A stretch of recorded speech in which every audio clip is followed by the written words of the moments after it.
We are so lucky to be joined by the legend herself, Coach Kim Mulkey, head coach of your LSU women's basketball team, a team that continues to dominate this portion of the season, and a coach who just got her 100th win already in an LSU uniform. Coach, what's going on? Thank you so much. Congratulations on number 100. Well, thank you, guys. How are y'all doing this morning? If I have to cough every now and then, don't let me interrupt you. You know, it's still getting old and you have all these colds you have to deal with. Yeah, it's that kind of year, Coach. Or that time of year, I should say. I've been kind of dealing with the same thing, so no judgment here, obviously. So I want to talk about something that you in the post game tonight that Miracle talked about, and of course, this is fresh off nearly a 100-point win for the 100th win, which is kind of insane. But she was talking about how after the game, come watch practice, see how hard it is. And when I view this team, this portion of the season, and how y'all beat these teams that are lesser, but there's still this like uber intense drive to, it's almost like you're competing with yourself. And is practice the key to creating a culture like that? T-Bob, I listened to her, and, she and Jada Richard were the two at press conference with me, and it was good because, I know what Flage's going to say. I know what Morrow, but when you take new players, I'm always interested in listening to them. And I thought both of them were just outstanding with their comments and so honest. And when she said that about practice, she's right. We're competing in practice every day for playing time. And this team is one, as I've told them several times, y'all making my job hard. And that's a good thing. And what I mean by that is that you usually have your two or three, that are going to be in the lineup because they've earned it, they've proven themselves. But I like 8 or 9 to be in the rotation. And I don't know who they are, really. Here we are in December, and I don't know because they bring different qualities, and in practice it's competitive. And, that kid spoke from her heart. And then you've got Jada Richard speaking, and she's a young lady that's the only freshman we have, but, man, is she competing in practice.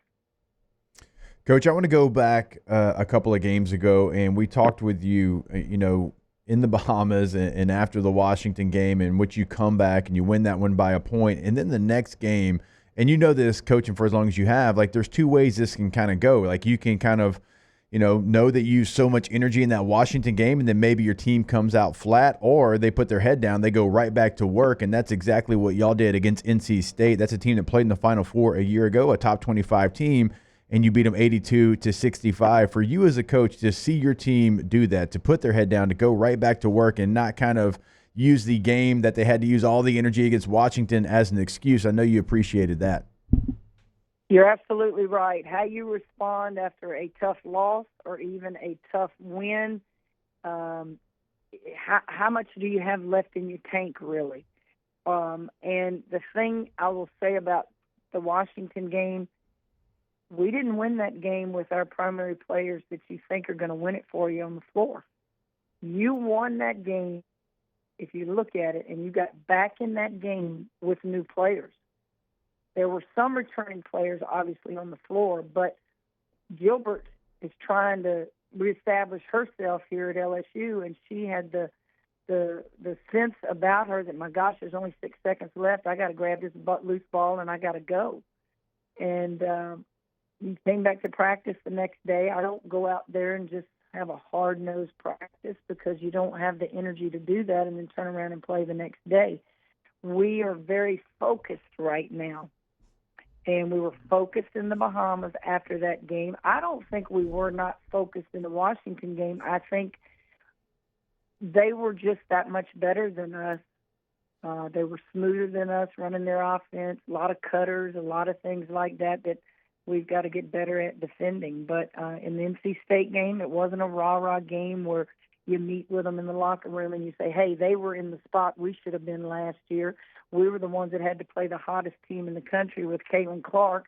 NC State got the better part of the bracket. Hey, we didn't get it. They did. Different team, go play. And I thought that the players really defended NC State guards who are outstanding. And Coach, so you end up in winning that NC State game. You win the tournament. Is there? I mean, I know it's very it's a shortened affair, right? It's very quick. But are there any lessons you think players learn in being in an early tournament setting like that they can maybe carry forward with them later into the year? Well, I think let's talk about scheduling. People love to get on us about our non-conference schedule. And everybody has a right to an opinion. But I've been doing this 40 years. The net rankings came out this week. We're 8th in the country, and that's the quote-unquote thing the committee looks at is the net. Listen, I still believe in eyeballs. What do I mean by that? Get off your rump. Watch women's basketball games on TV. Go watch them in person and give the best teams that you see the higher seeds when this season is over. I don't believe in rankings here. You win this, you beat this, you get beat. That's too complicated for me.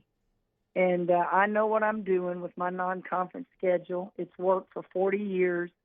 I don't care how many analytics come up with new ideas. To me, that's a shortcut and a lazy way. It's kind of like scouting. Get off your rump and go scout, kids. Don't sit there and listen to somebody else.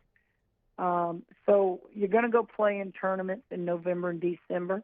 You're going to see upsets in November and December. You're going to play in these fancy tournaments, and you're not going to have competition sometimes, but sometimes you are. I honestly go to allow these young people to go to places that they will never go or have never been in their life. I don't really sit and look and see who's in the tournament. Coach, I know you've got the SEC ACC challenge coming up with a game against Stanford inside the PMAG, but also I want to ask you about the Grambling game that you're playing up in Bossier City, up in North Louisiana. When you do a game like that, when you decide to go to Bossier City or somewhere else in the state to play, kind of what's your reasoning behind that? It's for the people that are on your team. We went to Coffin State last year for Angel Reese to go back home. Yeah. We're trying real hard to get back to close to Savannah, Georgia for Flaugier next year. This year, Michaela, we can still play in that Centurytail, I think that's what it's still called, and play Grambling. We're also going to Chicago before the Christmas holidays tomorrow. Now, we can't do it all the time. You got to get people to agree to play you, but I do try to take players back to the area where they grew up because it's fun for them. Speaking of that Stanford game, that's the ACC SEC Challenge going down this Thursday, 8 p.m. Go pack it out. 2 traditional powers going to be squaring up. So, Coach, I know after the game the other night you said you hadn't had a chance to dive into the film yet, but Coach Starkey would, and you had a really eloquent answer and assistance that I want to explore as well. But have you had some time to explore what Stanford looks like on film this year?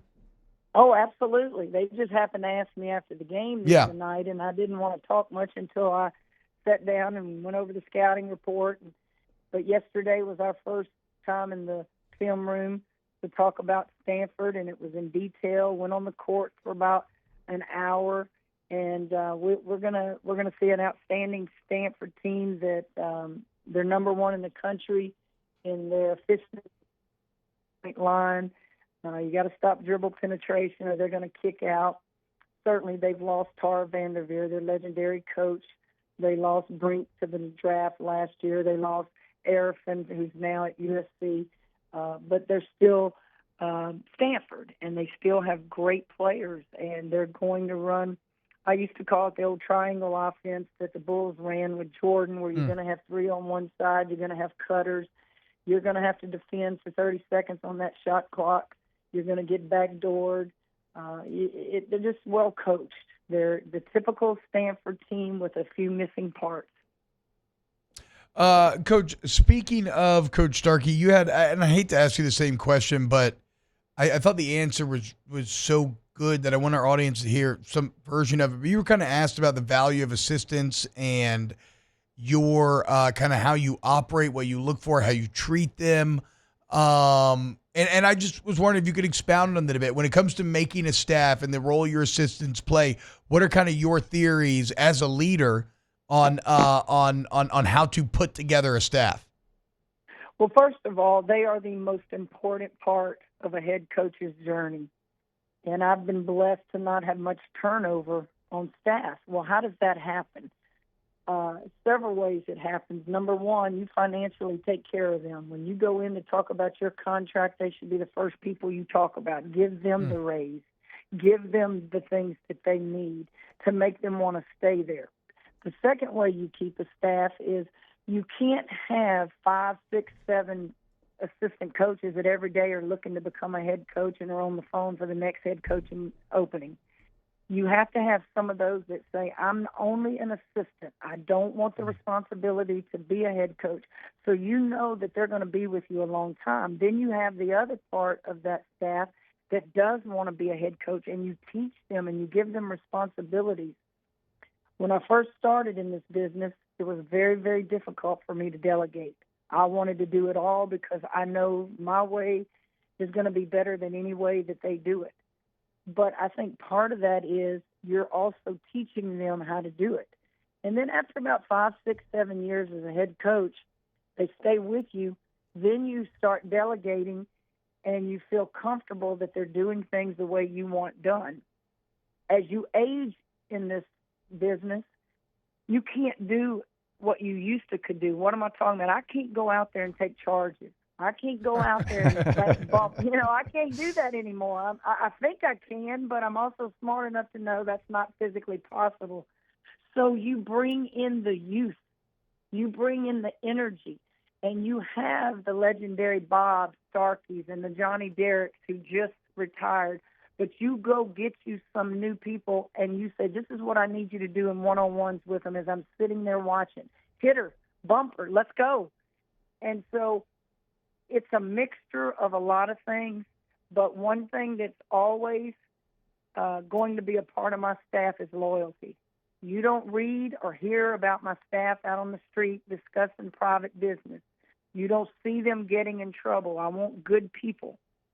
And I've been very, very fortunate that I don't think I've had to do with a couple of firings in my career. No one wants to fire assistant coaches. Football's a little bit different, guys. Sometimes they make head coaches fire assistants to save their own jobs. Yeah. I don't believe in that. I'm the head honcho. Anything that happens in this program that's related to X's and O's, it falls on my shoulders. There you go. I mean, look, Coach, we could talk to you all day long, just about life, sports, everything, how to build a team. You get so much valuable insight here. Coach Kim Mulkey, thank you so much, guys. Pack out the PMAC Thursday, Stanford, 8 p.m., big-time matchup. Thank you, Coach.